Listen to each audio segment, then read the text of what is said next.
So guys, for the first method, you want to head over to search and type in view network connections. Click on it.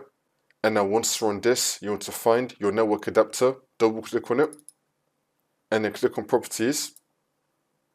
You want to untick clients for Microsoft Networks. You want to untick this box and then click on OK. And then click on close. See if that fixes your problem.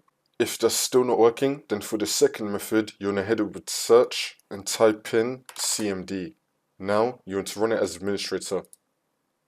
And then click on yes. And now once you're on this, you want to type in ipconfig space /flush DNS and then click on enter. And now you want to type in nbt stat space -rr. Click on enter again.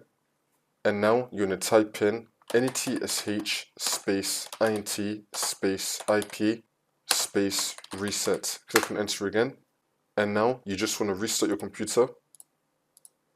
And this should now fix your problem.